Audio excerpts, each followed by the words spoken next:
और ये मधुबनी है पत्रकार महोदय। मधुबनी हमेशा समाजवादियों और आंदोलनकारियों की धरती रही है। आंदोलन में मधुबनी ने पूरे बिहार को दशा और दिशा दिया है। हाई कोर्ट के आदेश पर आरक्षण समाप्त करने का एक साजिश रचा गया है, तो कहीं ना कहीं नगर निकाय के साथ साथ नगर पंचायत भी है और नगर पंचायत का भी चुनाव में आरक्षण समाप्त हो जाएगा।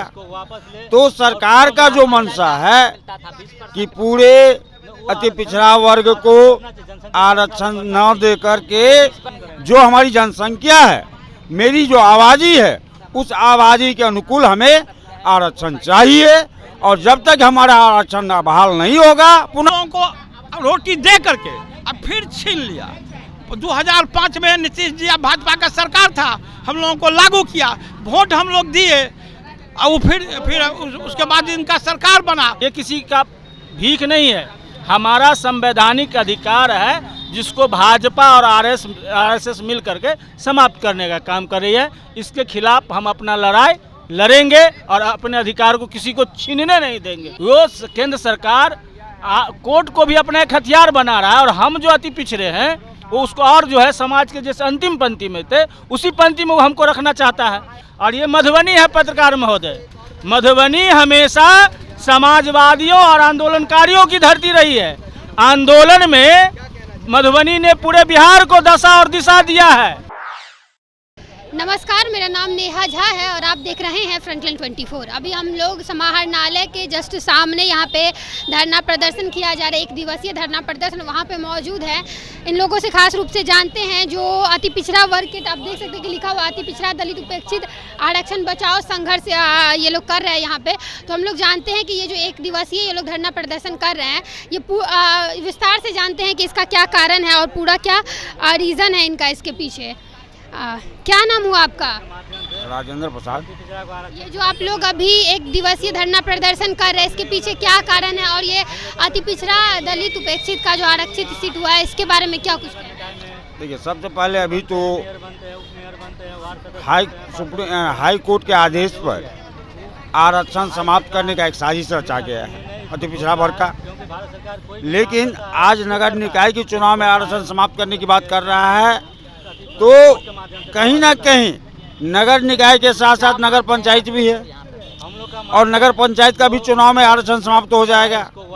तो सरकार का जो मंशा है कि पूरे अति पिछड़ा वर्ग को आरक्षण न दे करके जनरल चुनाव कराना, तो वैसे हालत में हम इस सरकार को किसी भी पोजीशन में जो हमारी जनसंख्या है, मेरी जो आबादी है, उस आबादी के अनुकूल हमें आरक्षण चाहिए और जब तक हमारा आरक्षण बहाल नहीं होगा पुनः, तब तक यह लड़ाई हम मधुबनी से शुरुआत किए हैं, दिल्ली तक की लड़ाई लड़ेंगे और ये सरकार को किसी भी हालत में चलने नहीं देंगे। आप लोग को क्या लग रहा है कि ये जो आरक्षण दिया गया, मतलब हटाया गया है, ये आप लोग को क्या लग रहा है कि सरकार आप लोग के साथ गलत कर रही है, ऐसा कुछ लग रहा है? हाँ, ये हम लोगों को लगता है कि हम लोग कमजोर वर्ग अति पिछड़ा है, तो हम लोगों को रोटी दे करके अब फिर छीन लिया। 2005 में नीतीश जी भाजपा का सरकार था, हम लोगों को लागू किया, वोट हम लोग दिए और फिर उसके बाद इनका सरकार बना, वो सरकार अब मजबूत हो गया, तो अब हम लोगों को जो से दिया हुआ आरक्षण छीन लिया। मान लीजिए हम लोग का जनसंख्या हिंदू मुस्लिम अति पिछड़ा को 60% है, अब 20% ही हम लोगों को आरक्षण मिला और वो भी छीन लिया। मान लीजिए 60% है, 60 आदमी को खाना बनाना है, अगर 20 आदमी का बनेगा तो और बाकी भूखा रह जाएगा। इतना ही नहीं, मंडल कमीशन में जो है अभी तक 2 पार्ट नहीं हुआ है।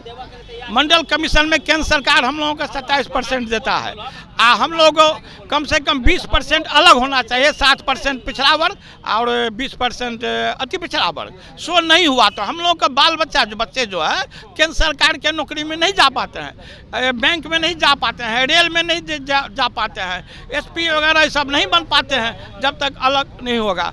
छोटी मछली को बड़ी मछली को एक साथ नहीं रखा जा सकता है, तो खा लेगा। इसीलिए केंद्र सरकार भी हम लोग मांग करते हैं अति पिछड़ा उपेक्षित समाज संगठन की ओर से आप केंद्र सरकार के जो मंडल कमीशन है उसमें 2 पार्ट करें जनसंख्या के अनुसार से। क्या आपका क्या नाम हुआ? विजय कुमार ठाकुर। क्या लग रहा है ये जो आरक्षण की बात सामने आ रही है कि आरक्षित जो सीट था उसको वापस सामान्य में किया जाएगा, किस तरीके से, किस नज़रिए से देख रहे हैं? हम लोग आरक्षण तो जनरल नहीं करना चाहता, आरक्षण ख़त्म करना चाहता है। वो केंद्र सरकार के मिली भगत है, वो हम लोग को अति पिछड़ा को छेड़ा है तो हम लोग बर्दाश्त नहीं करेंगे, क्योंकि अति पिछड़ा 74 की आंदोलन अब शुरुआत हो चुका है। जब तक हमारे मांग पूरा नहीं होगा हम लोग आंदोलन करते रहेंगे। इसके लिए सारे जवाबदेही केंद्र सरकार होगी और बिहार सरकार होगी। ये जो सामान्य सीट करने की बात आ रही है, आप लोग किस तरीके से देख रहे हैं इस चीज़? ये अति पिछड़ा के अधिकारों का संविधान प्रदत्त अधिकारों का हनन है केंद्र सरकार के द्वारा।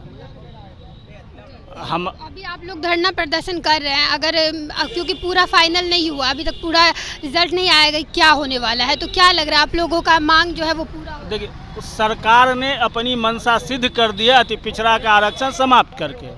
ये तो क्लियर हो गया है, जो सरकार जो है अपनी मंशा क्लियर कर दिया है, जो हम अति पिछड़ा को आरक्षण नहीं देंगे।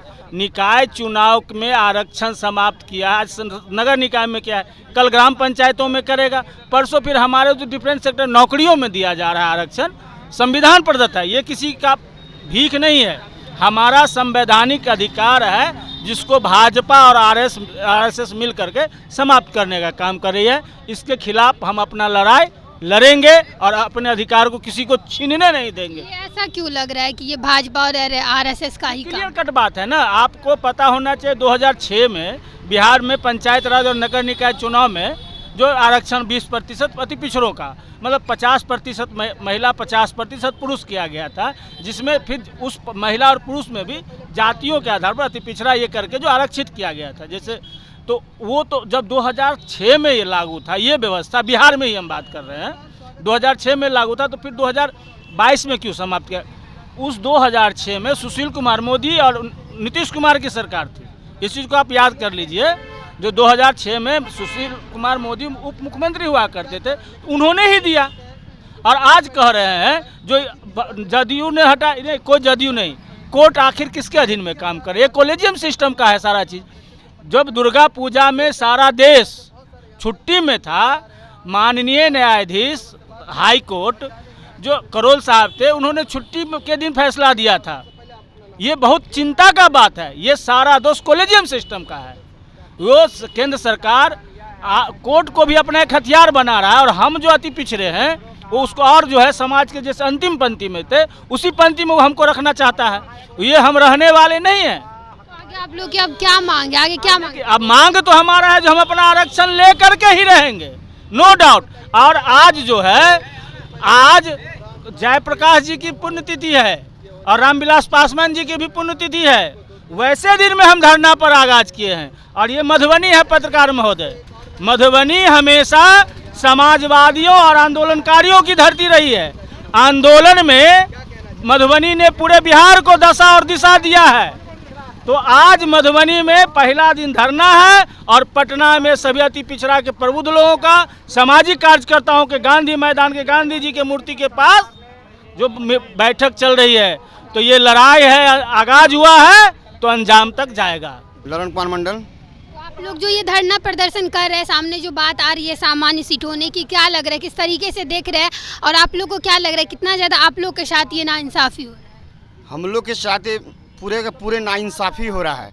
यहाँ पूरे देश बंद था दुर्गा पूजा की छुट्टी में, वहाँ क्या ऐसा इमरजेंसी था जो कि छुट्टी के दिन में कोर्ट को खोल करके और जो आरक्षण है अति पिछड़ा का उसको रद्द करने का, कहीं न कहीं केंद्र सरकार के ही साजिश पे ये चल रहा है। और हम लोग पूरे बिहार का जनता अति पिछड़ा ये कहना चाह रहे हैं, जो कि अगर हम लोग को पुनः फिर आरक्षण का नहीं मिलेगा तो हम लोग पूरे बिहार में गोलबंद होकर के चक्का जाम करेंगे। पहले तो शांतिपूर्वक आंदोलन करेंगे, अगर हम लोग को मांग नहीं माना जाएगा तो हम लोग उग्र रूप धारण करके हम लोग अपनी आरक्षण मनवाने के लिए हम लोग सरकार के विरोध में काम करेंगे और लड़ाई लड़ते रहेंगे। जब तक हम लोग की मांग नहीं पूरा होगा तब तक हम लोग लड़ाई लड़ते रहेंगे।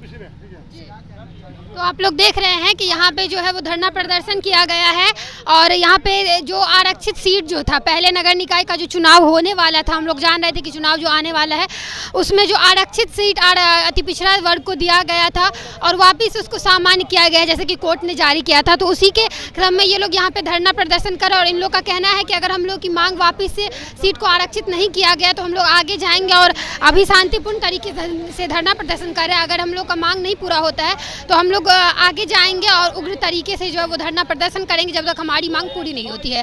फिलहाल के लिए इतना ही, मिलेंगे किसी और नए वीडियो में, तब तक के लिए आप देखते रहिए फ्रंटलाइन 24। धन्यवाद।